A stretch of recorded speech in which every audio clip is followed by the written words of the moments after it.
আল্লাহ পাক বলেন ফাইন্না মাআল উসরি ইসরা, ইন্না মাআল উসরি ইসরা, দুইবার রিপিট করলেন। আর উসরুন মানে কষ্ট। এই শব্দের আগে আল্লাহ পাক দিয়েছেন আলিফ লাম।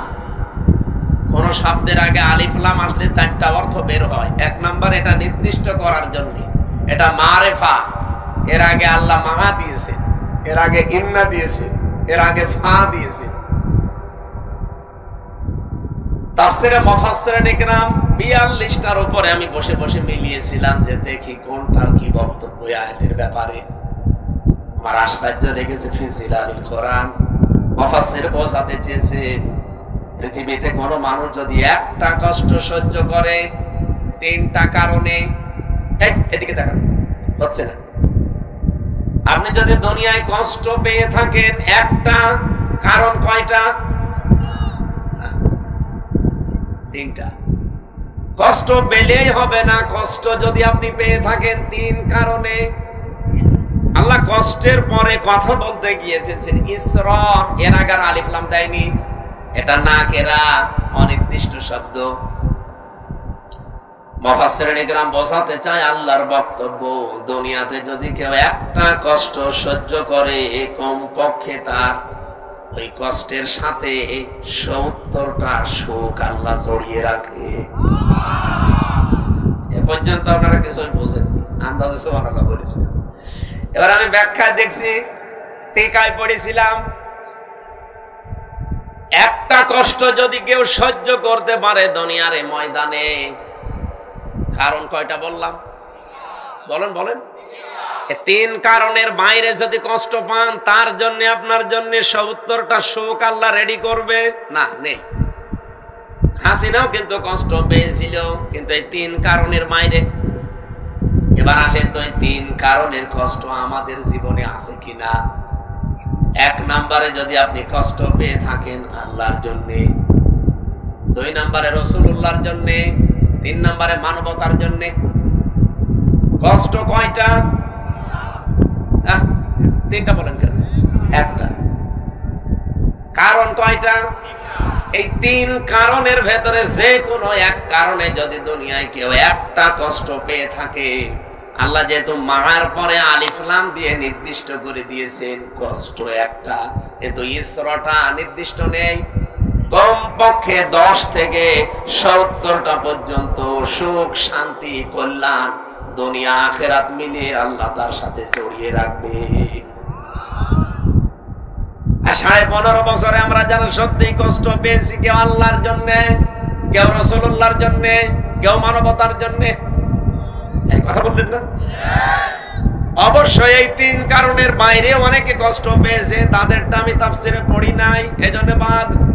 এই তিন কারণের যে কোনো একটা কারণে যদি আপনি কষ্ট পেয়ে থাকেন, আল্লাহর কসম, কোরআনের আয়াত, আল্লাহ গ্যারান্টি দিয়েছেন মাআল উসরি ইসরা, অবশ্যই দুনিয়া আখিরাত মিলে আপনাকে ৭০টা সুখ, শান্তি ভোগ করাবে।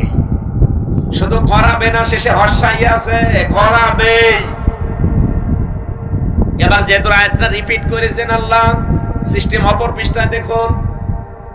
আল্লাহ পাক বলেন দুনিয়াতে কেউ যদি একটা সুখ পায়, আর ওই সুখটা যদি অবৈধ হয়, আবার বলছি, আপনি যদি একটা সুখ ভোগ করেন দুনিয়ায়, আর সুখটা যদি হয় অবৈধ, একটা সুখের কারণে কমপক্ষে ৭০টা দুঃখ, যন্ত্রণা, কষ্ট, অকল্যাণ আপনার সাথে আল্লাহ জড়িয়ে রাখবে। এবার আমি একটা একটা করে উদাহরণ বলছি। পৃথিবীতে অনেকেই কিন্তু সুখ পেয়েছে, অবৈধ সুখ, যেমন এই যে পরকীয়া প্রেম করে সুখ পায় না, না এই এলাকায় সব নেই? যারা পরকীয়া প্রেমে লিপ্ত আছেন, আপনিও সুখ পেয়েছেন, শান্তি পেয়েছেন, কিন্তু এটা কি বৈধ না অবৈধ? বলেন বলেন। এরকম অবৈধ সুখ একটা যদি ভোগ করে থাকেন, আপনাকে আল্লাহ কষ্ট দেবে, দুঃখ দেবে কয়টা? ৭০টা। আর এবারে মিলান, ১৫.৫ বছরে যারা ক্ষমতায় ছিল, বৈধ ভাবে না অবৈধ? তাহলে সুখ তারা পায়নি, বলেন বলেন, যত সুখ পেয়েছে সব বৈধ সুখ না অবৈধ? আপনি এবার হাসিনা থেকে শুরু করে যারা ছিল বলেন, এই 15.5 বছরে যদি অন্তত 50টা সুখ পেয়ে থাকে, আমি কি সুখের নামগুলো বলবো? আরে সুখের নাম বলার দরকার কি? আপনি তো সুখ পেয়েছেন। বাবা শাহজালাল সব হালাল করে নিয়েছিলেন। যেটা আপনার না, জোর করে সেটা আপনি দখল করে নিয়েছিলেন।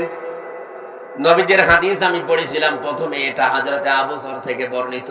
বিশ্ব নবী বলেন, মানিদ্দাআ মা লাইসা লাহু ফালাইসা মিন্না ওয়ালিয়াতাবাওয়া মাকআদাহু মিনান নার। মুসলিম শরীফের হাদিস। এদিকে তাকান। এক নম্বরে নবীজি বলেন, দুনিয়ার এই ময়দানে যেটা তোমার না, জোর করে যদি ওটা কেউ জোর জবরদস্তি করে দখল করে নেয়, 2টা শাস্তি তার জীবনে মাস্ট বি হবে। এক নম্বরে ওই দিন থেকে ফালাইসা মিন্না, ও আমার উম্মত থেকে বের হয়ে গেছে। 2 নম্বরে ওয়ালিয়াতাবাওয়া মাকআদাহু মিনান নার। আল্লাহ পাক বলেন, নবীজি বলেন, এটা মুসলিম শরীফ যেহেতু নবীজির কথা, ও নিজের জায়গা যেন জাহান্নামে একটা লিখে বরাদ্দ করে রেখে দিয়েছে। হ্যাঁ, এখানে হাদিসের ব্যাখ্যায় মুহাদ্দিস যারা, তারা ব্যাখ্যা করতে গিয়ে দিয়েছেন, যে জিনিস আপনার না, ওইটা যদি আপনি আবার নিয়ে নেন, আপনার জন্য এই 2টা শাস্তি। কিন্তু আপনার জিনিস যদি কেউ দখলে রাখে, ওইটা যদি আপনি ফেরত নেন, এটার জন্য আপনার ওই 2টা শাস্তি নেই। বোঝেননি? আমি জানি না।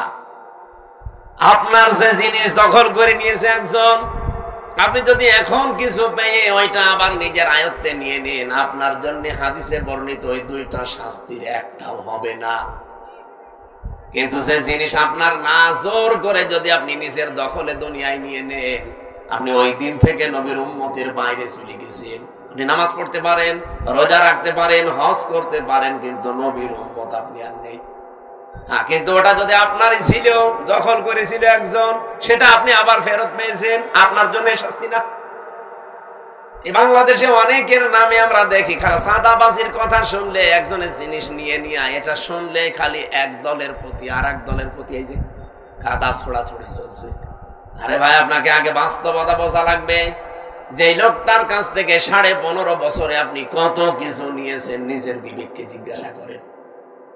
এই মানুষগুলো যদি এখন সেগুলো ফেরত পায়, ফেরত নিয়ে নেয়, সে তো আর জোর জবরদস্তি করে নেয়নি, তার নিজের জিনিস সে নিয়েছে। এরকম কিছু যদি হয়ে থাকে, তাহলে হাদিসের এই 2টা শাস্তি তার জন্য না। আমি আবার বলছি, আমি নিজে একজন ভিকটিম। এই 15.5 বছরের ভেতরে, বিশেষ করে 3 বছর জেলে থাকাকালীন, আমার বাবার বৈধ সম্পদ, এবং আমি চাকরি করতাম আকিস গ্রুপে, খতিব ছিলাম, সেখান থেকে তারা অবৈধভাবে বহু টাকা এমনিতেই নিয়েছিল। নাকি আমার কাছে টাকা পাইতো? বলেন। আমার ধরার পরে বলেছিল 50টা মামলা দেব, এক্ষুনি 10 লাখ টাকা দেওয়া লাগবে। বাবা তো গ্রাম্য মানুষ, জমি জায়গা বিক্রি করে যা তা করে ওরে 8 লাখ সঙ্গে সঙ্গে দিয়েছিল। ও শয়তান, তারপরও আর একটা মামলা দিয়েছিল। এভাবে খ্যাপে খ্যাপে বাবার কাছ থেকে প্রায় 32 লাখ টাকা নিয়েছে। আকিস গ্রুপের কাছেও নিয়েছে প্রায় 30-32 লাখ। 3 বছরে বলেন তো, এত টাকা যারা নিল, ওই টাকার মালিক তো তারাই, আর ওগুলো বৈধ মালিক। এখন যদি ওই টাকাগুলো আমি ফেরত চাই, আমার অন্যায় হবে, কারণ জিনিস তো আমারই। আপনি তো জোর করে জবরদস্তি করে উল্টাপাল্টা মামলা দিয়ে টাকাগুলো নিলেন। এখন আপনার বিরুদ্ধে মামলা দিলে ওই টাকা যদি সরকার আমারে ফেরত দেয়, আমার দোষ কিসের? আমার জিনিস আমি ফেরত পেয়েছি। কয়েকদিন আগে যে সিরাজগঞ্জ গোল চত্বরে বসেছিলাম, তারেক জিয়া সাহেবের গ্রামে গিয়েছিলাম এক মাহফিলে, গাবতলী থানা না, ওই গ্রামে গিয়েছিলাম আগস্টের 5 তারিখের আগে। স্টেজ থেকে তাড়তে তাড়তে মাঠের ভেতরে ওসি সহ আমার প্রায় 1-1.5 কিলোমিটার তাড়িয়েছে, পা মা কেটে। ওই দিন আমার গাড়িটা ড্রাইভারটা ধরে আটকে রেখে দিয়েছিল। পরবর্তীতে যাদের পাঠালাম তাদের বলেছে টাকা দিতে বলেন, দেওয়া লাগবে। 1,13,000 টাকা গুছিয়ে দিয়েছিলেন বিভিন্ন জায়গা থেকে। ওই দিন তো আমি নিজেই পালিয়ে বেড়াচ্ছি। মে মাসের মনে হয় শেষের দিকে হবে, আগস্টের 5 তারিখের পরে যেই দেশ পরিবর্তন হয়ে গেছে, ওর নামে বিভাগীয় মামলা হয়েছে। ওরে এখান থেকে পাঠিয়ে দিয়েছে কক্সবাজারের টেকনাফে। ওর বন্ধু এখানে চাকরি করে, আর একজন খোঁজ পেয়েছে যে আমার মাহফিল সিরাজগঞ্জে, ওই জায়গা থেকে চলে এসেছে। এসে আমি চা খাচ্ছিলাম, হঠাৎ করে এসে বলছো, হুজুর আসসালামু আলাইকুম, আমারে মাফ করে দেন। কে আপনি? বলছে আমি সেই ওসি আজাদ। আরে ভাই আপনারাই খুঁজছি, এদিকে আসেন। আপনারাই খুঁজতেছি। আরে যে বেকার আমার গাড়িটা আটক করে নিয়ে এতগুলো টাকা নিলেন, আর আমার যে তাড়া দিয়েছিলেন, আমার বিভাগীয় মামলা হয়েছে, আমার চাকরি মনে হয় থাকবে না, আমারে দিয়েছে সেই বান্ধব কি কক্সবাজারের টেকনাফে। আমি অনেক কষ্ট করে এসেছি আমার এই বন্ধুর মাধ্যমে খোঁজ নিয়ে, আপনি আমারে মাফ করে দিয়েন। কোনো অনুষ্ঠানে যেন অন্তত আমার নামে কিছু বলেন না। আমি কিছু বলবো না, আগে টাকা ফেরত দেন। আচ্ছা টাকা নেই, টাকা নেই তো কিসের মাফ? 7 দিন সময় দিলাম, টাকা ফেরত দেওয়া লাগবে। আপনাদের এই নাটোরের সন্তান একজন ছিল আব্দুল বারী রশিদি, এই যে সিংড়ায় বাড়ি, ওই ভাইয়ের গাড়ি আটকিয়েছিল। ওনারা যেই বলেছে ভাই 7 দিন সময় দিলাম, টাকা ফেরত দেওয়া লাগবে, নয়তো কিন্তু আমি এখন যে ডিএমপি কমিশনার আছে সাজ্জাদ হোসেন, আমি কিন্তু জায়গা মতো বলবো, আত্মীয় আমার, হুজুর টাকা দিয়ে দেবো। 7 দিন পরে 1 লাখ টাকা ফেরত দিয়েছে। বাংলাদেশের মনে হয় এটাই প্রথম ইতিহাস যে পুলিশ টাকা ফেরত দেয়।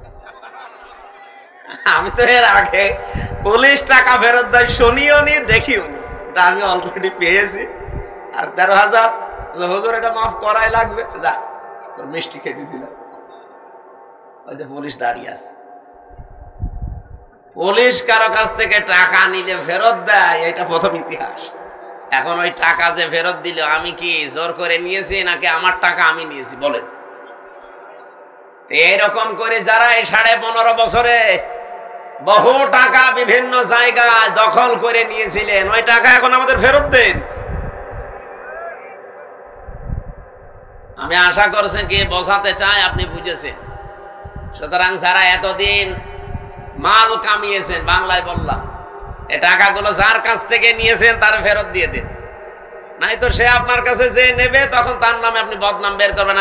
উনি জোর জবরদস্তি করে, সাদাবাজি করে, সাদাবাজি করেছে, তার জিনিস ফেরত দিয়েছে। এরকম যত জায়গায় যার জিনিস ছিল সবগুলো ফেরত দেন। ইসলামী ব্যাংক যাদের, তারা ফেরত পেয়েছে। আরো কিছু আছে, আমরা চাই সবগুলো তার ফেরত দিয়ে দেন, নিজে দুনিয়া থেকে মুক্ত হন।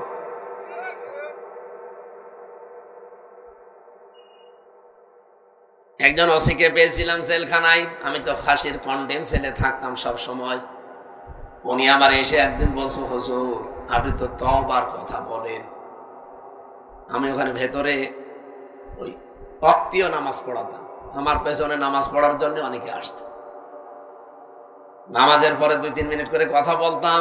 একদিন তাওবার বিষয়ে কথা বললে উনি আমারে বলছো, হুজুর আমি একটা তাওবা করেছি, দেখেন তো আমার তাওবা হয়েছে কিনা। কি সেই যে নির্বাচন গেল, আমি বাইরে ছিলাম, এখন আমার 8 বছর জেল, এটা হত্যা মামলার।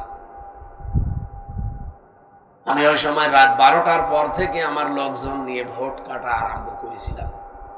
ফজরের আজান পর্যন্ত কাজ কাম করিয়ে সব জায়গা মতো পাঠিয়ে দিয়েছি।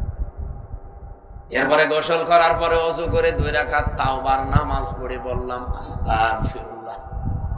আমার এই তাওবা কি হয়েছে? না, আপনার ইয়ার কি হয়েছে? এটা কি তাওবা বলে? আপনি কি আল্লাহর কাছে দোষ করেছেন যে আস্তাগফিরুল্লাহ পড়ছেন? আপনি তো দোষ করেছেন হামজার কাছে। একটা এমপি বানাতে 3.5 লাখ 4 লাখ হামজা লাগে, হামজার বউ লাগে। এই কথা বলছেন না কেন? আপনি তাদেরটা নিজে সব একা দিয়ে দিলেন, আর এখন বলছেন আস্তাগফিরুল্লাহ। আপনার মাফ হতে পারে, তাওবা কবুল হতে পারে যদি বের হওয়ার পর ওই 3.5 লাখ 4 লাখ হামজার বর কাছে যে বলবেন যে এই ভুল করে ফেলেছিলাম, আমারে মাফ করে দিন। তারা মন থেকে যদি বলে ঠিক আছে মাফ করে দিলাম, আপনি মাফ পাবেন। আর তারা যদি বলে না কিসের মাপ, আপনাকে আমরা থাপড়াবো, প্রত্যেকে একটা করে থাপ্পড় দেবো, তাই খাবেন। কি কথা বলছেন? কেন দুনিয়ায় বিচার যদি না হয়, কিয়ামতের দিন আল্লাহ নিজে বিচার করবে। কারণ আপনি যারা আল্লাহর হক নষ্ট করেননি, হক নষ্ট করেছেন, হক বলে বান্দার হক। কিন্তু আপনার জন্য আমার আফসোস, আপনি হয়তো 8 বছর জেল খাটার পরে বের হয়ে যাবেন, বের হয়ে দেখবেন অনেক হামসা দুনিয়া থেকে মারা গেছে। কি অনেক হামসার বউ দুনিয়ায় নেই, তারাও মারা গেছে। আপনি তাদের কাছে মাফ চাবেন কি করে? এটা আপনার জন্য সবচাইতে বড় ভয়ঙ্কর বিষয়। 15.5 বছরে যারা অবৈধ সুখ পেয়েছেন, একটা আপনার জন্য 70টা অপমান অপেক্ষা করছে। এই কথা বলে থাকেন, আমি এটা বানিয়ে বলছি। সূরা আলাম নাসরা 5 এবং 6 নম্বর আয়াত বাড়িতে মিলিয়ে দেখবেন এই কথাগুলো আছে। দুনিয়াতে যদি কেউ অবৈধ একটা সুখ ভোগ করে থাকেন, মাস্ট বি তার জীবনে কমপক্ষে 70টা অকল্যাণ, দুঃখ, কষ্ট আমার আল্লাহ এর সাথে সাথে রেডি করে রেখেছেন। এই জন্য আল্লাহ মার পরেই দিয়েছেন ওসর। আল্লাহ মাটা না দিলে অর্থ হয়ে যেত ইন্নাল উসরি ইসরা, অর্থ হয়ে যেত। কেন আল্লাহ ইন্নার পরে মা দিলেন? আমি চিন্তা ভাবনা করে কোরআন পড়ি, আন্দাজে কোনো বিষয় আমার ভেতরে যায় না, আমি পড়িও না ওইভাবে যে আমি পড়িয়েই যাব, আন্দাজে না, যে কোনো শব্দ নিয়ে আমি চেষ্টা করি এর একেবারে নিচে যাওয়ার। আমার এই ছোট্ট মাথার ভেতরে এখন এই গবেষণাটা এসেছে, দুনিয়ায় যদি কেউ একটা অবৈধ সুখ ভোগ করে থাকেন, আল্লাহ পাক দুনিয়া আখিরাত মিলে আপনাকে অপমান করবে কমপক্ষে 70টা। এতদিন যারা এগুলো ভোগ করেছেন, বলেন তো এই 15.5 বছরে যদি 50টা সুখ ভোগ করে থাকেন, তাহলে এক একটা 70টা হলে 50টা সুখ ভোগ করলে কতগুলো অপমান? 350, 3,500, 3,500 দুঃখ, কষ্ট, অপমান, অকল্যাণ আপনার দুনিয়াতে আখেরাতে মিলে আল্লাহ দান করবে। তারপরে চট করে ঢুকে পড়বেন, অবশ্যই এখনই চট করে চলে আসবে। আরে ভাই, এতগুলো দুঃখ আপনি কে নেবে? আপনার কি, আপনার তো বাবা নেই, বাবা কি ভোগ করবে? আপনার জীবনে ভোগ করা লাগবে। এক একটা সুখ ভোগ করার কারণে কি সুখে ছিলেন এবার নিজে মিলান। 15.5 বছরে যারা সুখ পেয়েছেন, একটা অবৈধ সুখের কারণে 70টা করে কষ্ট আপনার পেছনে লেগে আছে। এই জন্য মা আছে, যারা আরবি গ্রামার বোঝাতে জিজ্ঞাসা করেন। আমি আবার বলছি, দুনিয়াতে সত্যি যদি আমরা কেউ আল্লাহর জন্য কষ্ট পেয়ে থাকি, মানবতার জন্য কষ্ট পেয়ে থাকি, রাসূলুল্লাহর জন্য কষ্ট পেয়ে থাকি, একটা কষ্টের জন্য কমপক্ষে দুনিয়া আখিরাতে 70টা সুখ আল্লাহ রেডি করে রেখেছে। এই জন্য আমরা আশায় বুক বাঁধি, যত কষ্ট এই দেশের মানুষেরা আল্লাহর জন্য, রাসূলুল্লাহর জন্য, ইসলামের জন্য, মানবতার জন্য সহ্য করেছি, আগামীর এই দেশ আমার আল্লাহ অবশ্যই অবশ্যই কোরআনের হাতে দেবেন। কোরআনে কারীম দিয়ে যদি এই দেশটা চলে, এর ভেতরে 500 আয়াত আছে শরীয়তের বিধান, 6,666টা আয়াতের মাত্র এই 500 বিধান যদি দেশে রাষ্ট্রীয়ভাবে কায়েম হয়ে যায়, আপনি দেখবেন এই দেশটা একটা মিনি জান্নাত হয়ে গেছে। মরণের পরে জান্নাত পাওয়া যাবে সেটা তো অনেক পরে। প্রতিদিন যে দোয়া করেন, রব্বানা আতিনা ফিদ দুনিয়া হাসানা ওয়া ফিল আখিরাতি হাসানা ওয়া কিনা আযাবান নার, আল্লাহ দুনিয়া দাও আগে, এরপরে আখিরাত দিও। কেউ কি আগে বলে আখিরাত দিও তারপরে দুনিয়া দিও? বলে কেউ? কেউ বলে না। আর আল্লাহ ওইভাবে শেখানো নি, উনি শিখিয়েছেন ধারাবাহিক। কাবা শরীফে গিয়ে দেখলাম রকনি ইয়ামিনী থেকে শুরু করে হজরে আসওয়াদ, এই জায়গাটা লক্ষ লক্ষ হাজিরা যাবার সময় এই আয়াতটা পড়ছে, রব্বানা আতিনা ফিদ দুনিয়া হাসানা ওয়া ফিল আখিরাতি হাসানা ওয়া কিনা আযাবান নার। বলেন আমিন। দুনিয়ায় আগে শান্তি দরকার। দুনিয়ায় শান্তি, স্বস্তি, নিরাপত্তা যদি সত্যি আমরা পেতে চাই, এটার বিকল্প দুনিয়ায় কিচ্ছু নেই। কারণ বহু মানুষ চেষ্টা করেছে এর আগে এটা বাদ দিয়ে, শান্তি দিতে পারে নাই। আপনি তাকান এই পৃথিবীর দিকে, কত মানুষ শান্তি দেওয়ার জন্য চেষ্টা চালিয়েছে, কিন্তু কাঙ্ক্ষিত মানের শান্তি দিতে পারে নাই। উন্নত দেশগুলোতে আপনি মনে করেন খুব শান্তিতে আছে, কোরআনের আইন বাদ দিয়ে না। বাইরের দেশগুলোতে আমাদের নরসিংদীর বাবরহাটের মতো শান্তি পায়নি। রাত 8টা, 8:30টার পরে বড় বড় মার্কেট গুলো, শপিং মল সব বন্ধ করে দেয়, কারণ নিরাপত্তা দেবার মতো তাদের হাতে কোনো মাল ম্যাটারেস নেই। এত পাহারাদার, এত উন্নত প্রযুক্তি, এইটা যদি থাকে, তারপরও তো বাংলাদেশে এটা এখন নেই। মানে নরসিংদী বাবরহাটে রাত 12টা, 1টা, 2টা নেই। দেখেন মানুষ কিভাবে ব্যবসা করছে। হযরত ওমর জানিয়েছিলেন কোরআনের 500 আইন যদি পৃথিবীতে কায়েম হয়ে যায়, হাজরে আসওয়াদ থেকে হাজরা মাউত পর্যন্ত, সানাই থেকে হাজরা মাউত, এ বিশাল রাস্তা, একজন সওদাগর লক্ষ লক্ষ টাকার মালামাল নিয়ে চলতে থাকবে। একজন যুবতী মেয়ে পোড়া শরীরে গহনা গাঁঠি নিয়ে চলতে থাকবে। ওর মনের ভেতরে একটা ভয় কাজ করবে না, শুধু আল্লাহর ভয় বাদে অন্য কারো। আমরা তো ওই রকম পরিবার চাই, ওই রকম সমাজ চাই, ওই রকম দেশ চাই। টেকনাফ থেকে তেতুলিয়া পর্যন্ত একজন মানুষ লক্ষ লক্ষ টাকা নিয়ে আসবে, ওর মনের ভেতরে চিন্তার ভয় থাকবে না, চুরির ভয় থাকবে না, কোন ডাকাতির ভয় থাকবে না। একটা ভয় থাকবে, কার? বলেন বলেন। মেরি জান্নাত হয়ে যাবে দেশটা। ওই দৃশ্যটা আমরা চোখে দেখতে চাই। জীবনে প্রতিদিন আমার মনে হয় এই দোয়াটা আমি অন্তত যে কোনো একবার করি, আল্লাহ পৃথিবীতে কিছুই যদি তোমার কাছে কবুল না হয়, 3টা বছর বিনা কারণে জালেমদের জিন্দানখানায় বন্দী ছিলাম, কষ্ট তো কম বেশি পেয়েছি, ওরা আর আমাদেরকে আরো বেশি কষ্ট দিয়েছে। আমি তারেক জিয়া সাহেবের পিএস জনাব মিয়া নুরুদ্দিন অপু ভাই, ওনার বন্ধু গিয়াসউদ্দিন মামুন ভাই, এই 2 জনের সাথে আর আল্লামা মামুনুল হক, এই 4 জন আমরা পাশাপাশি ছিলাম 3 বছরে। মিয়া নুরুদ্দিন অপু ভাই আর মামুনুল হক, এই 2 জনের যে স্যাক্রিফাইস আমার প্রতি আমি জীবনও বলতে পারবো না।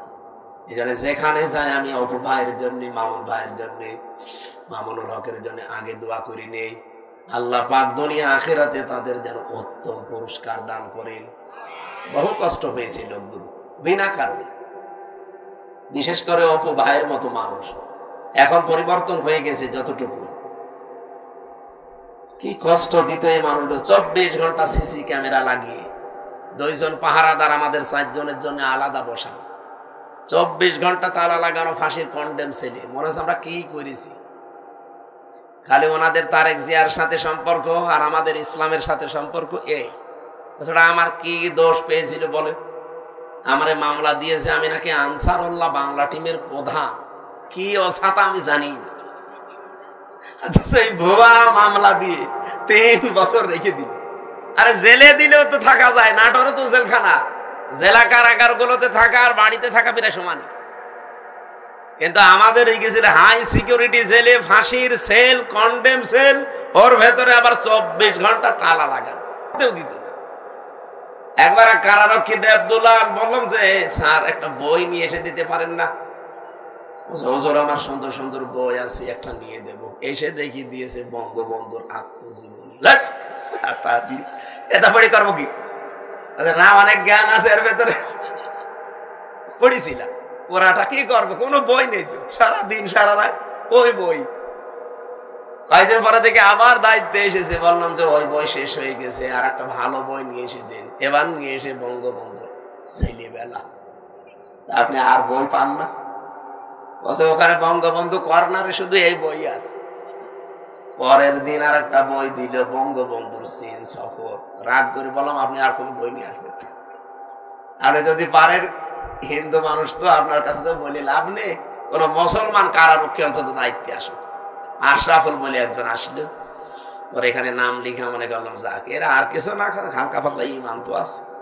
বললাম যে ভাই আপনি একটু তাফসীর নিয়ে এসে দেন তো। সারাদিন এই বসে থাকা, 24 ঘন্টা তালা লাগানো, আপনি তো সূর্যের আলো নিতে দেন না। আল্লাহর ইশারা দুইটা তাফসীর নিয়ে এসেছে দেখি, ফি জিলালিল কোরআন আর তাফহিমুল কোরআন। এই পৃথিবীতে 42টার উপরে তাফসীর আছে, সবচাইতে বেশি আমি ভালোবাসি এই দুইটা তাফসীরকে, আর আল্লাহও মিলিয়ে দিয়েছে এই দুইটায়। ওখান থেকে বসে বসে যতগুলো বিষয় আমি নোট করেছিলাম, ওরা তো লিখতে দেয়নি ভালোভাবে, চুরি করে করে যা করেছিলাম ওইটা আজকের তেলাওয়াতকৃত আয়াতের ভেতরে হালকা আছে। আমরা এবার কোরআন থেকে আরম্ভ করি নাকি কষ্ট হয়ে যাচ্ছে, একটু বেশি সময় হয়ে গেল। জবান খুলে সূরা মুলকের 2 নাম্বার আয়াত, মাত্র একটা আয়াত পড়েছি। এ মাথার ভেতরে আয়াত নিয়ে যত কথা সাজানো আছে, সারা জীবন যদি বলা যায় তাও শেষ হবে না, এত কথা আছে আয়াত। আমরা তাফসীর আকারে পড়বো এবং তাফসীর আকারে বলবো ইনশাআল্লাহ। জবান খুলে কোরআনের সোনালী আয়াত পড়েন। আউযু বিল্লাহি মিনাশ শাইতানির রাজিম, বিসমিল্লাহির রহমানির রহিম। الذي خلق الموت والحياة ليبلوكم أيكم أحسن عملا وهو العزيز الغفور صدق الله العظيم। কোন সূরা জানো? মুলক। মুলক মানে রাজত্ব, মুলক মানে আমরা যাই ভাবি যাই করি না কেন, যাই চিন্তা ভাবনা আমাদের থাক, বিভিন্ন রাজনৈতিক দল করার কারণে আলাদা চিন্তা ভাবনা থাকতে পারে, কিন্তু রাজত্বের আসল মালিক কিন্তু আল্লাহ। এটা আপনাকে বিশ্বাস করা লাগবে। যদি এর ভেতরে অন্য কেউ ঢোকে আপনি মুশরিক। এক কথা বলেন, রাজত্বের মালিককে ক্ষমতায় পৃথিবীতে কেউ দিতে পারবে না। আপনাকে ক্ষমতায় দিতে পারবে শুধুমাত্র আমার আল্লাহ। হ্যাঁ, আপনার যদি অন্য কোন বিশ্বাসের ভেতরে ঢোকে যে না আমেরিকা আমারে পারবে, ভারত আমারে পারবে, জনগণ আমারে পারবে, আল্লাহর কসম আপনার ঈমান শেষ, আপনি মুশরিক হয়ে গেছেন। কিয়ামতের দিন আমল লাখ লাখ যদি মানুষের কমও থাকে, কিন্তু ঈমানটা যদি তার নির্ভেজাল থাকে, আমার আল্লাহ তারে মাফ করে দেবে। আমল আপনি গাড়ি গাড়ি করেছেন, কিন্তু ঈমানের ভেতরে যদি ভেজাল থাকে, ওয়াকাদিমনা ইলা মা আমিলু মিন আমালিন ফাজআলনাহু হাবাআম মানসুরা। এই পৃথিবীতে কোন মানুষ যদি শিরিক যুক্ত আমল নিয়ে আল্লাহর কাছে হাজির হয়, যে এই দেখেন ওর আমলটা দেখার পরে আল্লাহ ধুলি কণার মতো ওর মুখের উপরে নিক্ষেপ করবে। আল্লাহর এক বান্দা আয়াতটা নিয়ে চিন্তা করছিলেন। এক বাজারে গেছে বাজার করার জন্য, হঠাৎ বাজারওয়ালা দোকানদারকে 100 টাকার একটা নোট দিয়ে বাজারগুলো সদাইগুলো দিয়ে দেন। মানে টট এভাবে উলট পালট করে বলছে, হুজুরে টাকা চলে না, অচল টাকা। এর মাঝে যে একটা দাগ থাকার দরকার ওটা নেই, এটা জাল টাকা, ভেজাল, আপনি নিয়ে যান, অন্য সময় দিয়ে যাবেন। যেই বলেছে এটা জাল অচল, উনি সেন্সলেস হয়ে গেছে। লোকজন এসে বলেছে, দোকানদার এই লোকটাকে মেরেছেন। বলছে না, আগে ওর হুঁশ ফেরান। পানি দিয়ে বাতাস দিয়ে যখন হুঁশ ফিরিয়ে এসেছে, পরে জিজ্ঞাসা করছে, ভাই আপনি অজ্ঞান হয়ে গেলেন কেন? লোকটা বলছে, দেখেন ওকে আমাকে কিচ্ছু বলে নাই, মারিও নাই, বকাবকিও করে নাই, শুধু টাকা দিয়েছিলাম। টাকাটা উলট পালট করে বলছে এটা জাল টাকা, অচল, চলে না। আমার জীবনে একটা ধাক্কা লেগেছে যে আমারও তো একটা টাকার নোট আছে, তার নাম হায়াত। তার নাম কি বলেন বলেন? আমার তেলাওয়াতকৃত আয়াতের দ্বিতীয় শব্দই কিন্তু এটা, আল্লাযী খালাকাল মাউতা ওয়াল হায়াতা। আল্লাহ বলেন আমি তোমাদের মউত আর হায়াত বানিয়েছি। লোকটা ডাক দিয়ে বলছে, আমার একটা হায়াত আছে, একটা নোট আছে টাকার, তার নাম এই 50, 60, 70 বছরের হায়াতের জিন্দেগি। আমি যদি এখনই মারা যাই, রব্বুল আলামিন যদি আমার হায়াতটা হাতে করে বলে, বান্দা এটা অচল, চলে না। এর ভেতরে শিরিকের কিছু দেখতে পাচ্ছি। এর ভেতরে মানুষ ঠকানো আমল দেখতে পাচ্ছি। এইরকম ভেজাল আমল দিয়ে, এরকম ভেজাল জীবন দিয়ে আমার জান্নাতে যাওয়া যাবে না। এই চিন্তা করে আমি সেন্সলেস হয়ে গেছি। ও নাটোরবাসী, আমরা কোথায় আছি বলেন তো? তারাও তো মানুষ ছিল। কুল্লু নাফসিন যায়িকাতুল মাউত ওয়া ইন্নামা তুওয়াফাউনা উজুরাকুম ইয়াওমাল কিয়ামাহ। সূরা আলে ইমরান 4 নাম্বার পারা 13 নাম্বার পৃষ্ঠা 13 নাম্বার লাইনের 185 নাম্বার আয়াতের প্রথম অংশে আছে। এটা তাফসীর ইবনে কাসিরে পাবেন। রাব্বুল আলামিন বলেন প্রত্যেকেই কিন্তু মারা যাবে। এদিকে তাকান। এখানে যারা আমরা আছি খুব বেশি হলো আর 60 বছর 70 বছর, খুব বেশি হলো 100 বছর পরে একজনও থাকবেন না। নতুন মানুষ এই জায়গায় এসে জমিন চাষ করবে, কথা বলেন না কেন? মানে 100 বছর পরে আমরা যারা এখানে আছি নারী পুরুষ সবাই কবরের বাসিন্দা। মাত্র 100 বছর। আর যদি 200 বছর পরে আপনি এই নাটোরের এই জাঠিয়ান এলাকায় এসে যদি বলেন এই বাড়ি আমার, ওই বাড়িতে ওই সময় যারা বসবাস করবে তারা আপনাকে চেনে না, কি? আর আপনিও তাদেরকে চেনেন না, কিন্তু বাড়ি ঘর আপনার, আপনি চিনতে পারছেন। এখন এসে যদি বলেন এই বাড়ি আমার, আল্লাহর কসম আপনাকে ঢুকতে দেবে না। আমি আমার নিজেরটা বলছি। এই যে কোরআন আমার সামনে, আমি জেলখানায় গিয়ে এগুলো আরো বেশি উপলব্ধ করতে পেরেছি, কারণ একা একা থাকতাম। আমার বাবার নাম রিয়াজউদ্দিন, তার বাবার নাম জাহান আলী, তার বাবার নাম নমাজ আলী। এরপরে আমি আর চিনি না, সত্যি কথা বলছি। এরপরে পুরুষ আমি আর চিনি না। আর আমি নমাজ আলীকে দেখি নাই, আমি জাহান আলী পর্যন্ত দেখেছি। এখন এই নমাজ আলীর বাবা মাত্র 70-72 বছর আগে মারা গেছে। এই লোকটা এখন যদি এসে বলে কুষ্টিয়ায় এই 2 তলা বাড়ি আমার, এই ভিটা আমার, দাঁত মুখ খুলে ফেলবো না? বন্ডামি করা যায়? কিসের নমাজ আলীর বাপ আপনি? আমি তো নমাজ আলীকে চিনি না। এক কথা বলছেন না কেন? বলেন তো, আমার বাবা রিয়াজউদ্দিন, জাহান আলী, নমাজ আলী, তারপরে আমি চিনি না। আমি তাও 3 পুরুষ পর্যন্ত বললাম। এ ভাইরে জিজ্ঞাসা করুন তো, 3 পুরুষও পারবে না? 2টা পারবে মনে হয়। তাহলে ওনার 3 পুরুষের আগে 4 নাম্বারটা যদি এখন এসে নাটোরে ওনার বাড়িতে বলে যে এটা তো আমার বাড়ি ছিল, আমি এখানে থাকতে চাই, কসম আল্লাহর যত বড় দাড়ি হোক ও বাড়ি উঠতে দেবে না। বলবো আপনার জায়গা না থাকলে মসজিদে থাকেন, সকালবেলা চলে যান। এই যে পাশের জেলা রাজশাহী, 3 দিন আগের ঘটনা কি ঘটেছে দেখেছেন? 4টা ছেলে মেয়ে ডক্টর, অথচ ট্রেনের নিচে মাথা দিয়ে মরে গেল। 4টা ছেলে মেয়ে, 8 মাস আগে তার বউটা মারা গেছে। আমি শুধুমাত্র ওই ছেলে মেয়েকে দোষ দেই না, বাবারও দোষ আছে।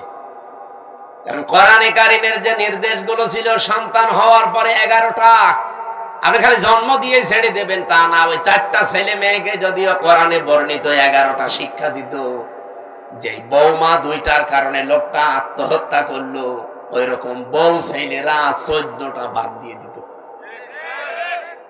আমাদের জাতির পিতা হযরত ইব্রাহিম আলাইহিস সালাম তার সন্তান ইসমাইলকে বলেছিলেন যে তোমার ঘরের চৌকাঠটা পাল্টিয়ে ফেলো, তার মানে তোমার এই বউর আচরণ ভালো না, এরে পাল্টিয়ে ফেলো। উনি কিন্তু বুঝে ফেলেছিলেন যে বাবার মনে দুঃখ দিয়েছে।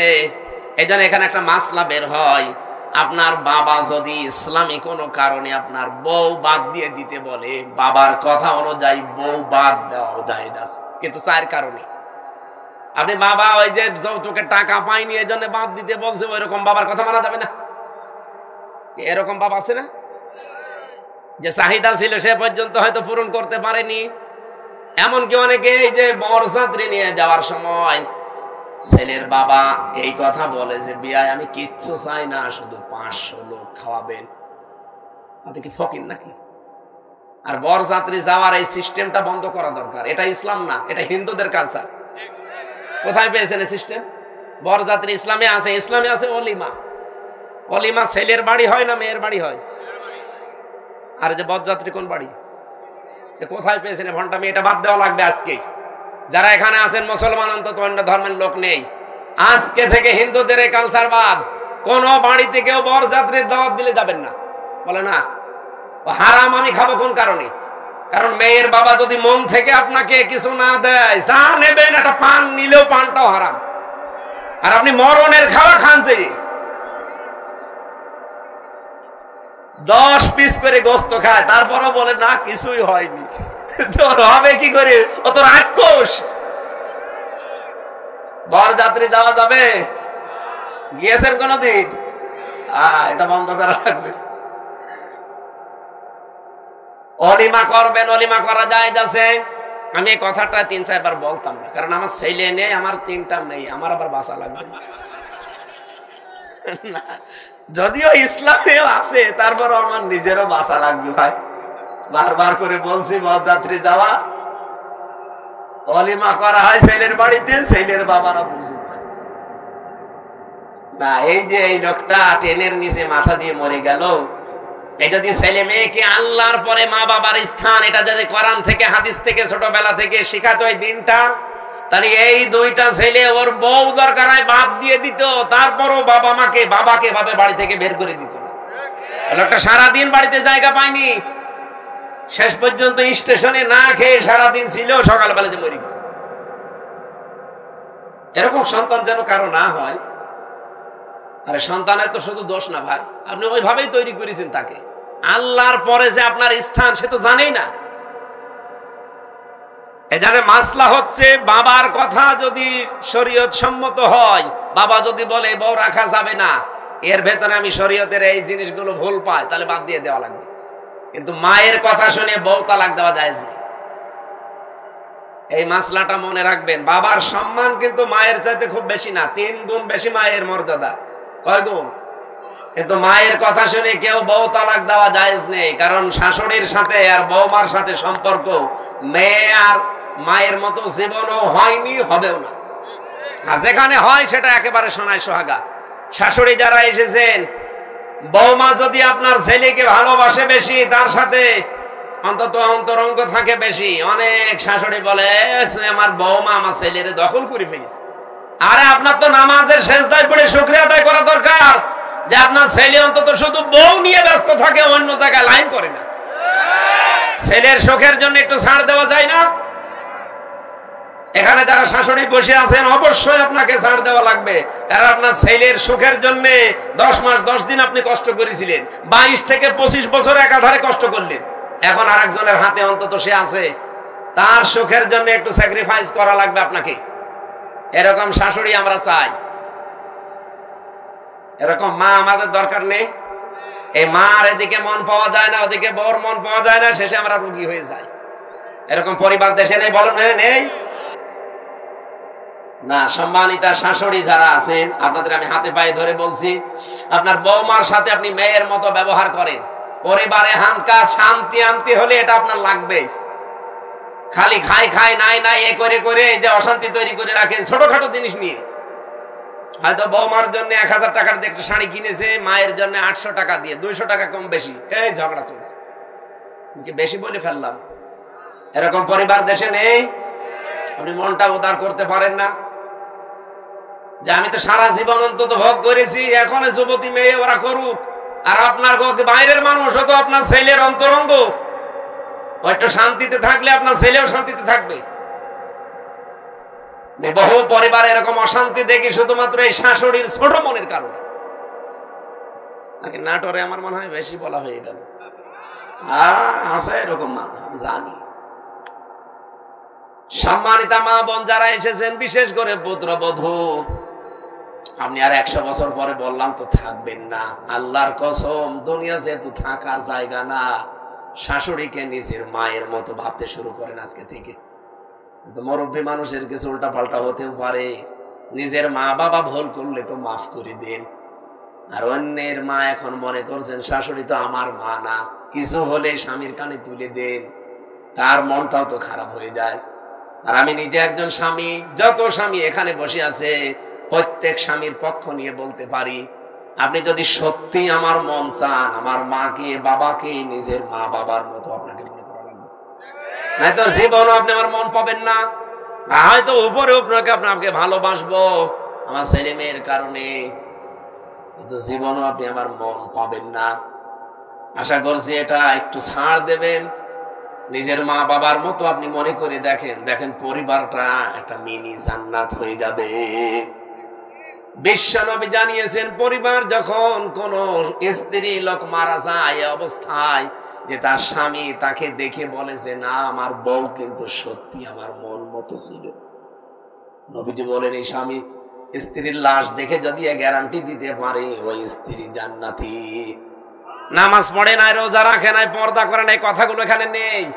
খাদিজাতুল কুবরার পুরা জীবনী পড়লাম, জীবনে এক ওয়াক্ত নামাজ পড়েননি, একটা রোজা রাখেননি, জীবনে একদিনের জন্য পর্দায় থাকেননি, জীবনে একটা হজও করেননি, একটা টাকা যাকাতও দেননি।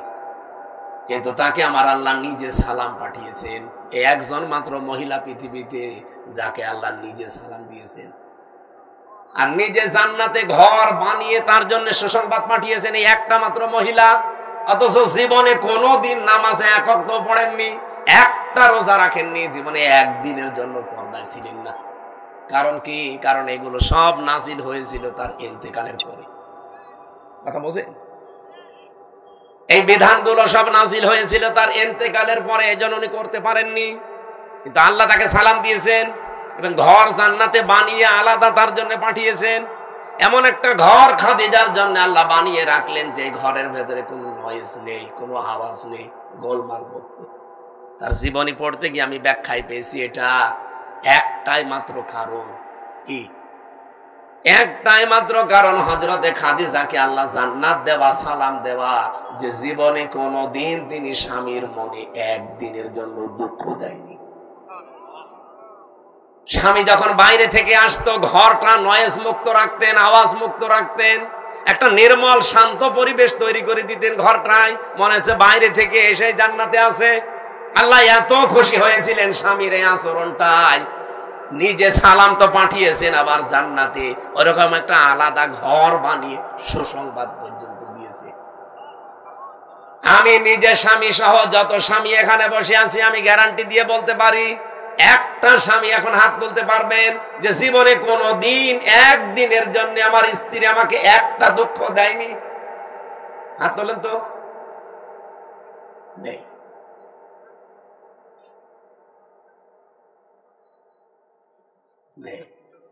এই দুইজন তো হাত তুলতে পারে। ক্যামেরা এদিকে মারো না, আমি হাসির জন্য বলি নাই, চিন্তা করে দেখেন আমিও হাত তুলতে পারলাম না, যদিও ম্যাডাম মনে হয় দেখছে, যা করে করুক, কপালে যা আছে হবে। কি আশ্চর্য মেয়েরা, এই যে হাজার হাজার মহিলারা বসে আছে, ওরা মনে করে নামাজ পড়লে, রোজা রাখলে আর কালো বোরকা পড়লে আমি জান্নাতি। কে বলেছে আপনাকে? খাদিজা তো জীবনে এক ওয়াক্ত নামাজ পড়েনি, একটা রোজা রাখেনি, একটা দিনের জন্য পর্দা ছিল না। জীবনে কোনোদিন একটা দিনের জন্য, একবারের জন্য স্বামীর মনে তিনি দুঃখ দেয়নি। এরকম স্ত্রী তৈরি করা দরকার না? এখানে যারা বসে আছেন, আল্লাহ যেন খাদিজার মতো তৈরি করে দেন আপনাদের। বলেন আমিন। না, সিস্টেমটা যদি উল্টিয়ে ফেলি, ওরা যদি বলো হুজুর এটা একটু বলেন তো, এখানে এমন কোন স্বামী আছে কিনা যে জীবনে একদিনের জন্য স্ত্রীকে একটা দুঃখ দেয়নি?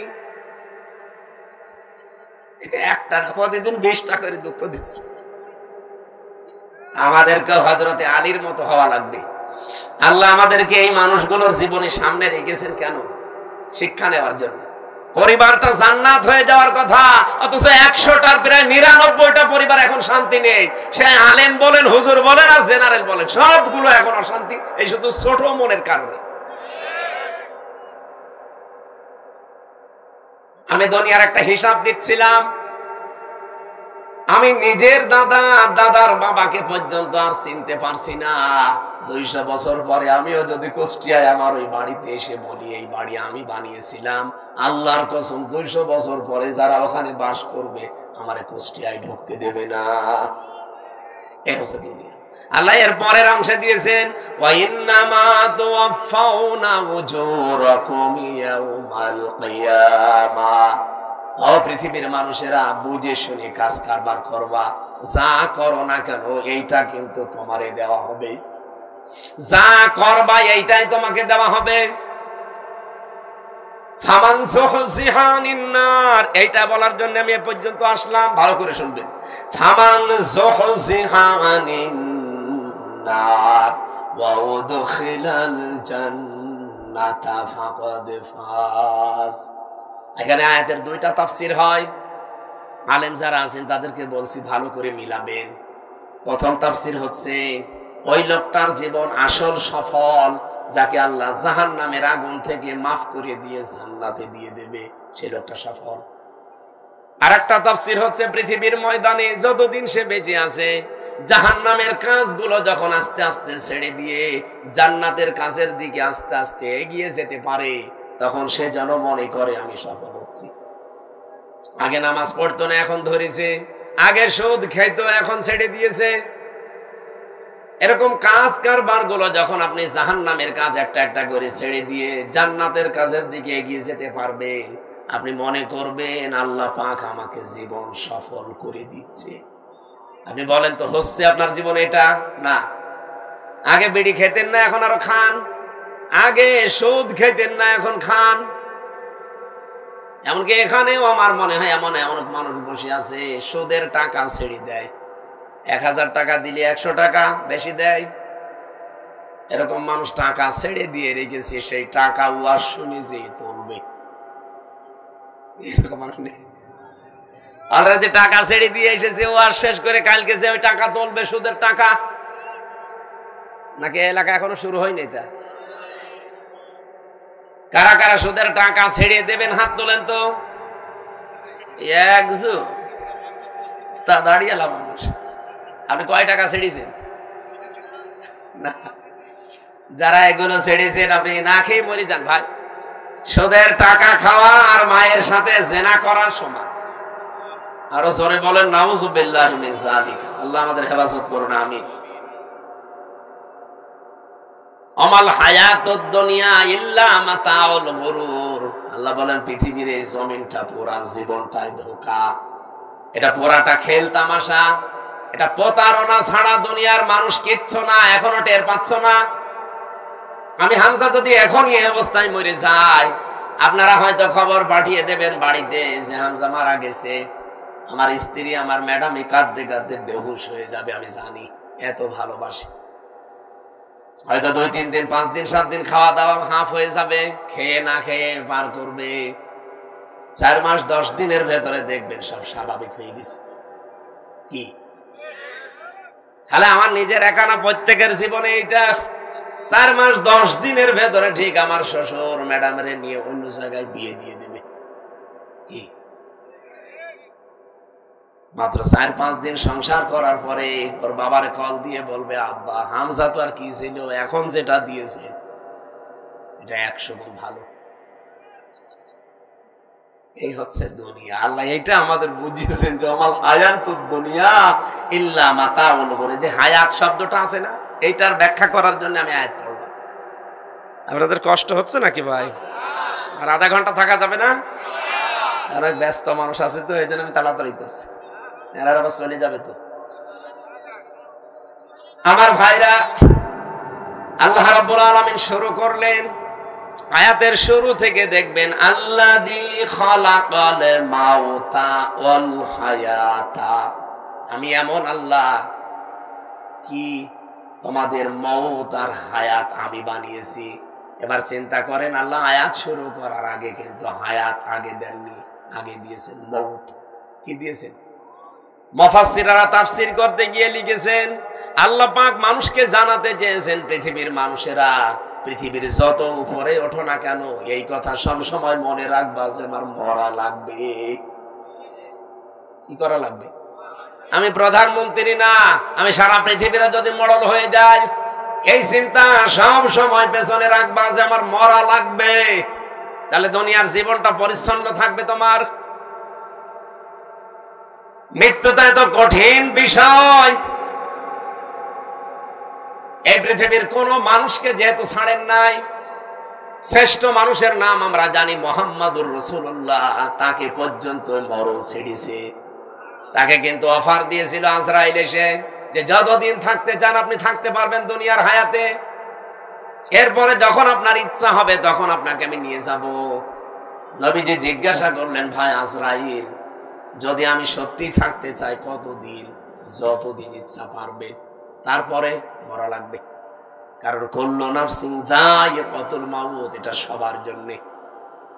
বিশ্ব নবী তখন ডাক দিয়ে বলেন, ফেরেশতা, মরা যদি লাগে তখন এই নশ্বর দুনিয়ায় আমি আর থাকতে চাই না, আমার মাবুদের কাছে আমারে নিয়ে চলো।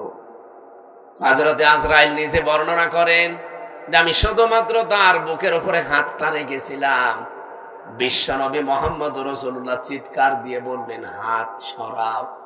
হাতটা সরিয়ে ফেলেছি। ফেরেশতা বলে, হুজুর, আমি আজ পর্যন্ত পৃথিবীতে কারো কাছে জান কবজের অনুমতি চাইনি, আজকেই প্রথম। আপনি হাত সরাতে বললেন, আমি কিন্তু জানি আল্লাহর পরে আপনার স্থান। এত আসানে, এত সহজে দুনিয়ায় কাউকে আমি কবজ করি নাই, যত আসানে শুধু হাতটা রেখেছিলাম। নবীজি বলেন, আজরাইল, এটাই যদি তোমার হাত রাখা হয়, মনে হচ্ছে উহুদ পাহাড় আমার বুকের উপরে রেখে দিয়েছে। আমি মুহাম্মদের শরীরে পৃথিবীর মানুষের তুলনায় ৭০ জন মানুষের শক্তি আমার শরীরে। এত শক্তি আল্লাহ আমার এই শরীরে দেওয়ার পরে তোমার হাত রাখলে যদি আমি হাত সরাতে বাধ্য করতে পারি, আমার আর সহ্য হয় না, উহুদ পাহাড় মনে হচ্ছে। আমার গুনাহগার উম্মত যারা দুর্বল, এদের কি আচরণ করব? যত কষ্ট আছে দুনিয়াতে মরণের, সব আমার বুকের উপরে আজকে দাও। আমার এতিম উম্মত যারা আমার পরে দুনিয়ায় থাকবে, এদের মরণে এত কষ্ট দিও না। হযরতে আজরাইল ওই দিন একটা গ্যারান্টি দিয়েছিলেন, নবী আপনি চিন্তা করবেন না, আপনার উম্মত যদি পৃথিবীতে কোরআনে কারীমের সূরা বাকারার 255 নম্বর আয়াত, যেটা আয়াতুল কুরসি, এখানে 10টা ক্ষমতার কথা আছে আল্লাহ। আমি এমনিতে এটা সূরা মুলক পড়ি নাই। মুলক মানে ক্ষমতা, মুলক মানে রাজত্ব। এখানে 10টা বিষয় আছে।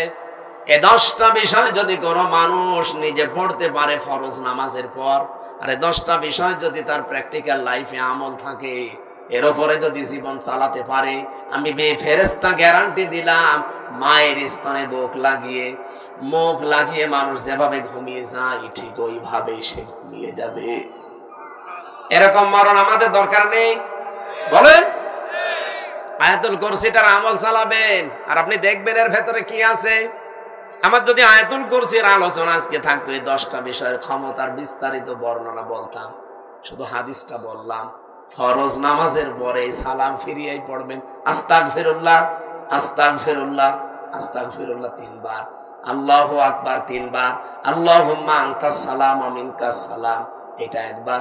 আর আয়াতুল কুরসি কিছু না পড়লেও এগুলো মাস্ট বি পড়বেন।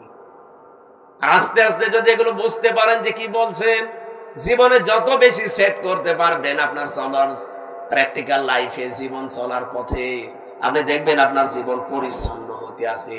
ওই যে ফামানসু হুসিহানিন নার ওয়া উদখিলাল জান্নাতা ফাকাদ ফাজ, আপনাকে সফল আল্লাহ করে দেবে। আস্তে আস্তে জাহান্নামের কাজ আপনি ছেড়ে দেবেন, জান্নাতের কাজের দিকে আপনাকে ঠেলে ঠেলে আল্লাহ দিয়ে দেবে। আমরা এরকম একটা সুখের মরণ চাই। এরপরের শব্দ ছিল আল হায়াতা, আল্লাহ হায়াত বানিয়েছেন। হায়াত কয় প্রকার? ওরা কোরআন শরীফ পড়ে আমি হায়াত পেয়েছি 5 প্রকার। প্রথম হায়াতে আমরা যেটা ছিলাম তার নাম আরওয়া, রুহের জগৎ, যেটা হযরতে আদম নবীর পৃষ্ঠদেশ থেকে আমাদের সবাইকে আল্লাহ একদিনে বের করেছেন। এই জন্য পৃথিবীর প্রতিটি মানুষের হায়াত সমান। এখানে এই তথ্য জানেন না অনেকে। দুনিয়ায় যত মানুষের আগে এসেছে, যত মানুষ এখন আছে, কিয়ামত পর্যন্ত যারা আসবে, সবার হায়াত সমান। এদিকে তাকান, সবার হায়াত সমান। আমি আপনাকে একেবারে শেষ পর্যন্ত মিলিয়ে দেব। আদম আলাইহিস সালামের পর থেকে দুনিয়ায় যারা এসেছে, তারা 1000 বছর, 950 বছর এরকম হায়াত পেত। তারা ওই সময় থেকে চলে গেছে।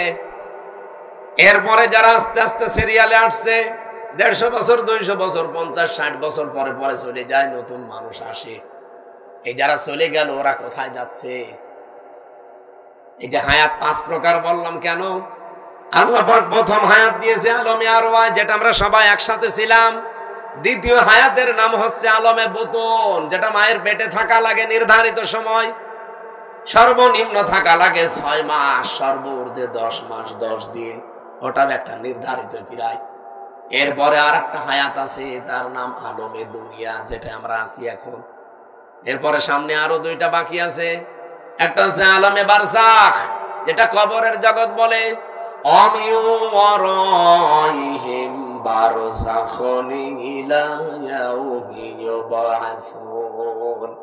তোমাদের এরপরে একটা পর্দার আড়ালের জগৎ আসতেছে, তার নাম বারজাখ, কবর। এরপরে তোমাদের ওঠা লাগবে আলমে আখেরাত, আখেরাতের জগতে। কয়টা পেলাম জগৎ? বলেন বলেন। একটা অলরেডি পার হয়ে গেছে নাকি? 2টা পার হয়ে গেছে, একটা আলমে আরোয়া আর একটা আলমে বুতুন, মায়ের পেট। সামনে আর 2টা বাকি আছে, মাঝখানেরটায় আছি। আরে আগে 2টা গেলে পরে 2টা থাকলে মাঝখানেরটায় থাকা যায় না। এবার একেবারে কিয়ামতের আগের 5 দিন আগে যে লোকটা আসবে দুনিয়ায়, সেও তো মারা যাবে। কথা বলে দেখেন, আদম নবীর পরে যে লোকটা দুনিয়ায় এসেছিল, সে 900 বছর মনে করেন ছিল। এই 900 বছর পরেই তো এখন তার আলমে বারজাখ শুরু হয়ে গেছে, কবরের জগৎ। আর কিয়ামতের 5 দিন আগে যে লোকটা আসবে, সেও তো কবরে 5 দিন থাকবে। এই যে আমি হায়াত সমান বললাম, প্রত্যেকের কেন বলেছি জানেন? আমরা তো সব একদিনেই আদমের পেট থেকে বের হয়েছিলাম, কিন্তু আগে পরে আসার কারণে প্রত্যেকের কবরের জগৎ কিন্তু একই। হয়তো তারা আগে পাল্টিয়েছে, আমরা পরে আসতেছি। আমরা চলে যাওয়ার পরে যারা আসবে, ওরা তো এখন ওই রকম কবরের জগতে আছে। বারজাখুন মানে কি? এই পর্দার আড়াল। এই যে পর্দা দেওয়া আছে, এর পেছনে যারা আছে, ওরা সিরিয়াল করে আসবে, আমরা ওখানে চলে যাব। তাহলে পৃথিবীতে যত মানুষ এসেছে আসবে, এখন আছি, সবার হায়াত কিন্তু সমান। হয়তো দুনিয়ার হায়াত একটু কম বেশি হয়, তা 5 বছর, কেউ 10 বছর, কেউ 50-100 বছর। কিন্তু আলমে আখেরাতের যে জগৎ, বারজাখের জগৎ, আলমে যেটা ওই যে কি আরওয়ার জগৎ, রুহের জগৎ, এগুলো সবার জন্য সমান।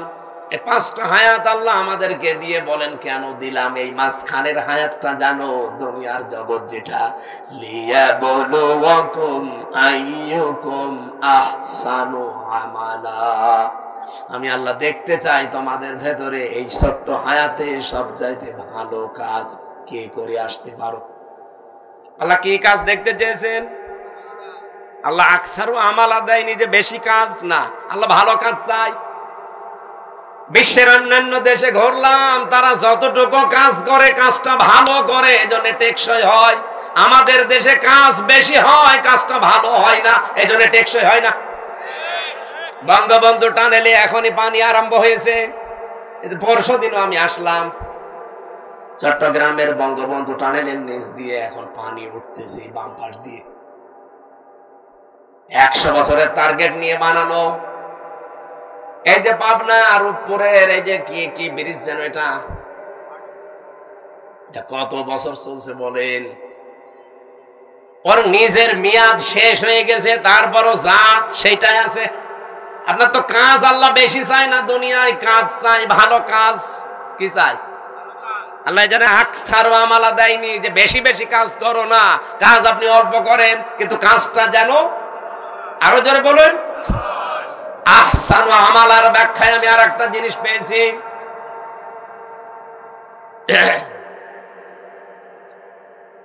মরণের পরে যেহেতু একটা জিনিসের হিসাব আল্লাহ নিজে ধরবেন, তার নাম ওই যে মিজান। আমরা নাম শুনি যে মিজানের পাল্লায় আল্লাহ মাপ দিবেন। মিজানের পাল্লায় মাপবে না? কে মাপবে? আমল। বলেন বলেন। আমল মানে কাজ। কে বলেছে আমল মানে নেকি? নেকির আলাদা শব্দ আছে, আর সাওয়াবুন মানে নেকি, আর আমল মানে। কিয়ামতের ময়দানে তাহলে আমল মাপ দেবে। আমল মানে, আবার বলছি বাংলায়, বলেন বলেন, আর একবার বলেন ইংরেজিতে, ওয়ার্ক। খুব ভালো করে এই বিষয়টা নিজের সিরিয়ালে মিলাবেন, আপনার জীবন পাল্টিয়ে যাবে। আল্লাহ বেশি কাজ চাইনি, ভালো কাজ চেয়েছে। কেন? যেহেতু মরণের পরে আপনার কাজ মাপা হবে। আমার এবার প্রশ্ন এই 2 জনের কাছে, আর এখানে যারা আছে আলেমরা, তাদের কাছে,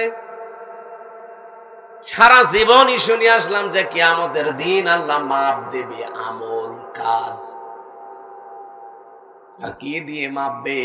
মিজানের পাল্লা দিয়ে। মিজানের পাল্লা মানে দাড়ি পাল্লা। এটা শুনিনি? কিয়ামতে যে আল্লাহ মাপবে কিসের পাল্লায়? দাড়ি পাল্লায় মাপবে। কোরআন হাদিসে কোন জায়গায় পড়িয়েছেন যে দাড়ি পাল্লায় আল্লাহ মাপবে? আর আপনার কমন সেন্স নেই? এই যে এই স্টেজটা যদি এই ভাইকে বলি এটা একটু মেপে দেন, উনি দাড়ি পাল্লায় তুলে দেবে। এটা মাপার জন্য আলাদা একটা যন্ত্র আছে। কি দিয়ে মাপবে? ফিতা দিয়ে। কথা বলছে না কেন? এই যে পানির বোতল দিয়েছিল, এখন যদি বলি ভাই পানিটা মেপে দেন, ফিতা দিয়ে মাপবে। কি দিয়ে? ওটা দাড়ি পাল্লা আছে, স্ক্যান আছে।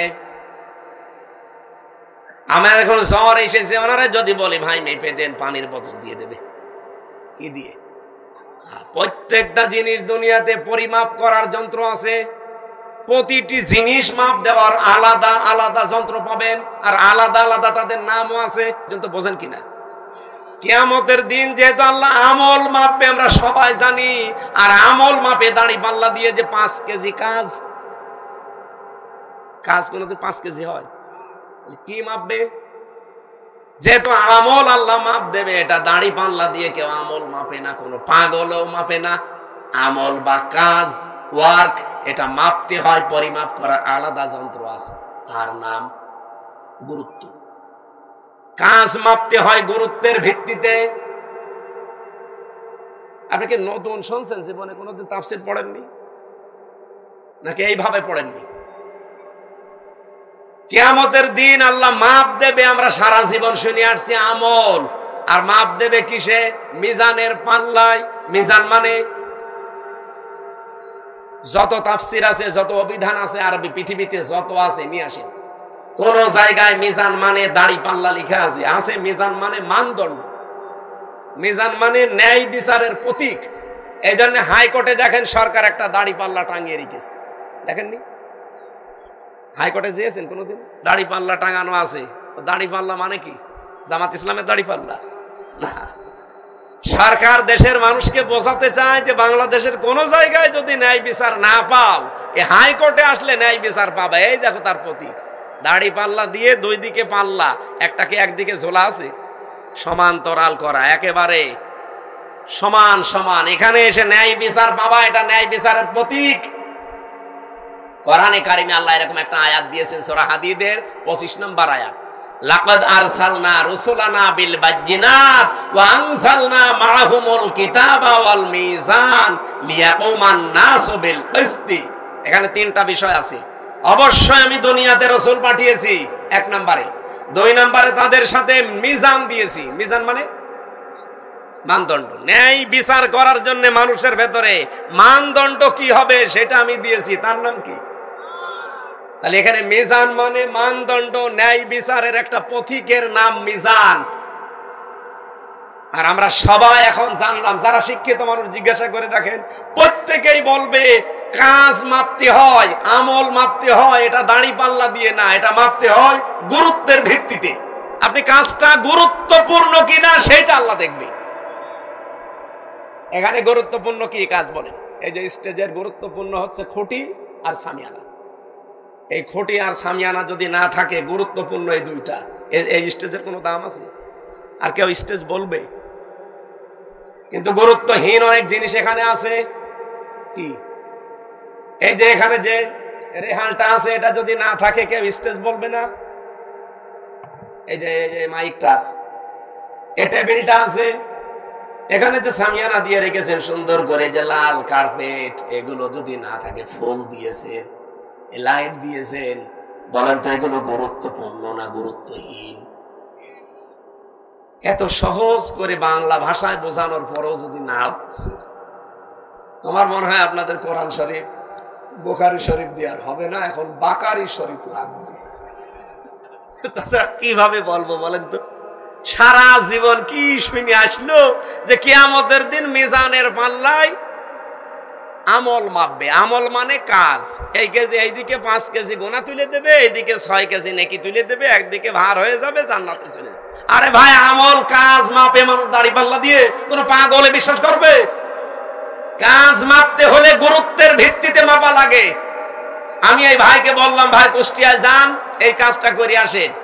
বিকালে বেলা দেখে উনি কাজে না যেয়ে ওই নাটোরের মোড়ে মার্বেল খেলছে।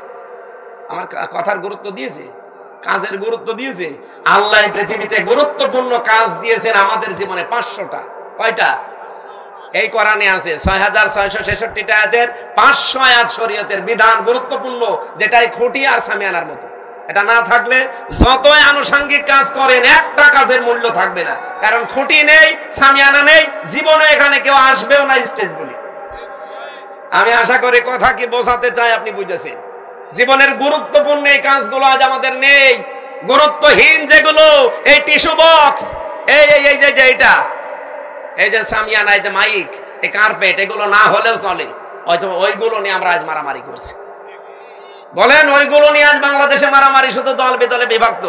অথচ এই 500 আয়াত নিয়ে কোনো জায়গায় মারামারি হয় না। এই 500-র ভেতরে একটা আইন হচ্ছে আল আকিমুদ্দিন ওয়ালা তাতাফাররাকু ফি।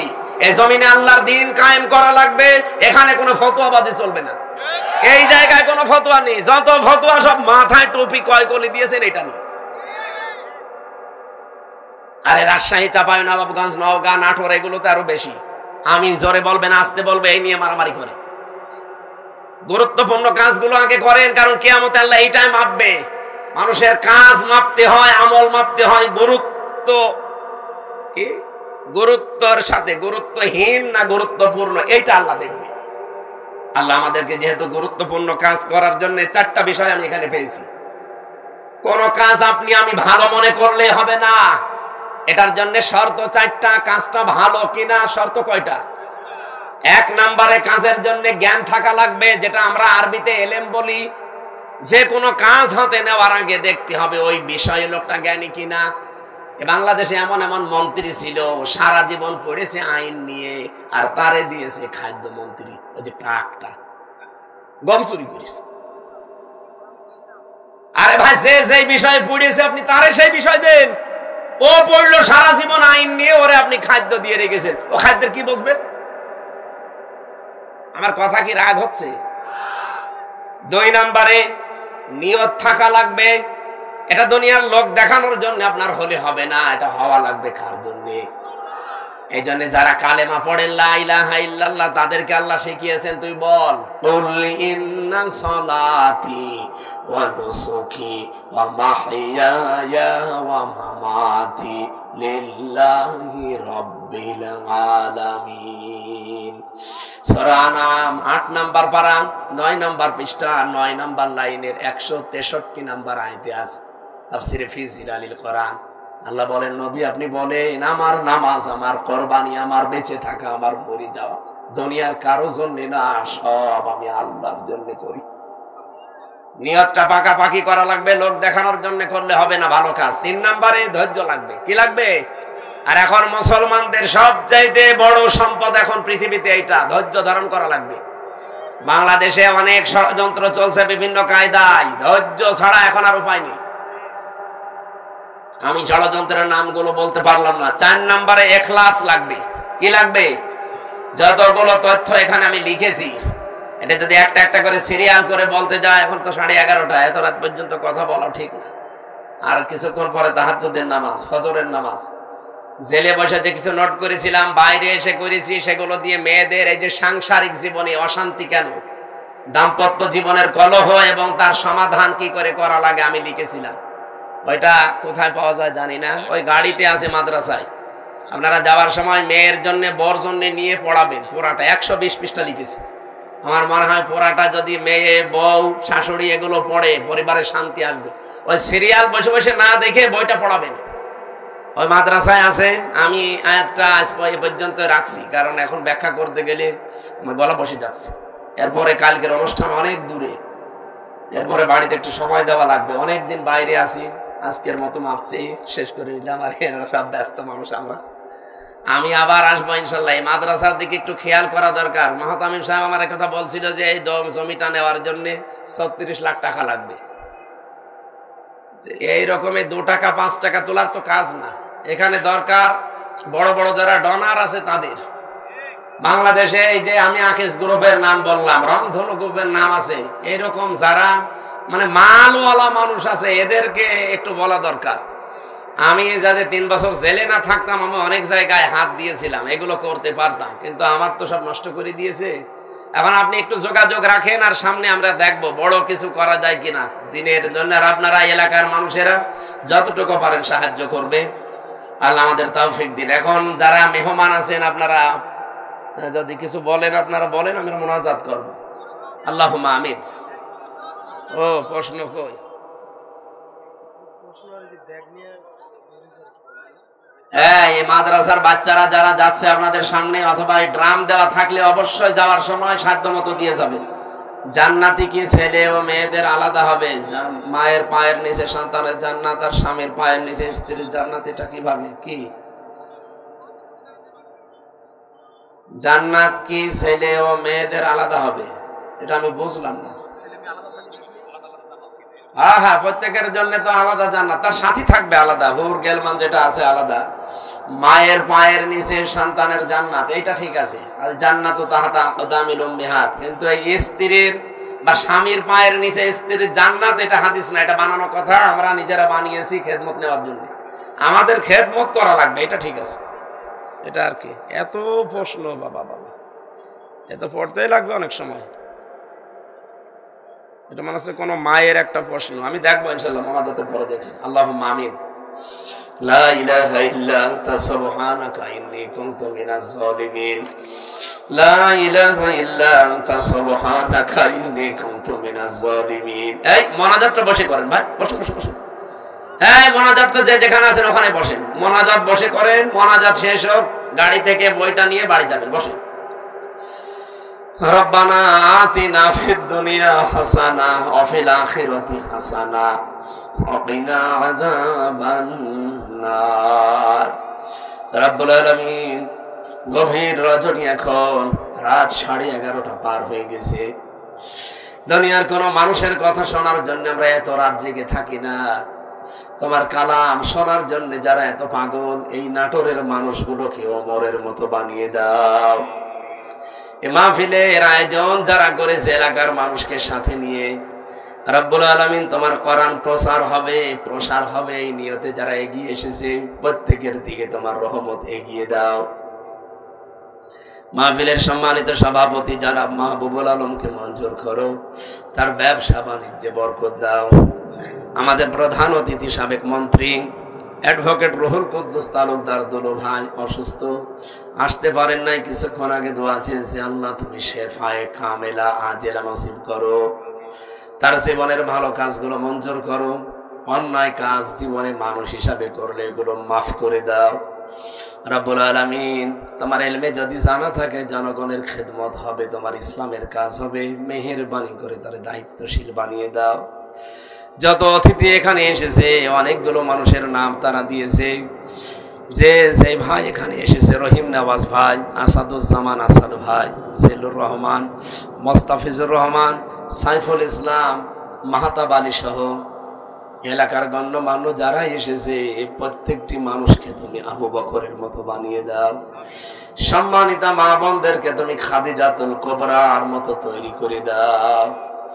3টা বছর সালেমের জেলখানায় আমি অসুস্থ হয়ে গেছি। আল্লাহ তুমি আমার কণ্ঠটা আগের মতো ছেড়ে দাও, আমার শরীরটা তুমি আগের অবস্থায় ফিরিয়ে দাও। রব্বুল আলামিন, এলাকায় মাটির নিচে যারাই ঘুমিয়ে আছে, কোরআনের ইজ্জতে আজকেই ক্ষমা করে দাও। এ মাদ্রাসার যত প্রয়োজন আছে আল্লাহ এলাকার মানুষের দিল মন শুকিয়ে দাও। এমন বান্দা তুমি রেডি করে দাও, যাদের টাকা ব্যাংকে ছাতা পড়ে যাচ্ছে, কাজ হয় না, ওই টাকাগুলো দিন প্রচারে, দিন শিক্ষায় কাজে লাগাও। আগামীর দেশ তুমি কোরআন দিয়ে চালানোর তৌফিক দিও। যারাই দায়িত্বে আসবে এই মানুষগুলোকে সততা দান করো। রব্বুল আলামিন, দোয়া চেয়েছি আজকে আমার অপু ভাই তারেক জিয়া সাহেবের জন্য, বেগম জিয়ার জন্য, আল্লাহ তাদের জীবনকেও তুমি মাফ করে দাও, তাদেরকে শেফায়ে কামেলা আজেলা নসিব করো। আমার অপু ভাই, গিয়াসউদ্দিন মামুন ভাই সহ আমার জেলখানার যত ভাই দোয়া চেয়েছে আজকে আসার সময়, প্রত্যেকের জীবনের নেক মাকসাদ পূরণ করে দাও। বারাকাল্লাহু লানা ওয়া লাকুম ফিল কোরআনিল আযীম। মরণ আসলেই যেন জীবনের শেষ কথা এটা আমাদের মুখে জারি হয়ে যায়। লা ইলাহা ইল্লাল্লাহু মুহাম্মাদুর রাসূলুল্লাহ।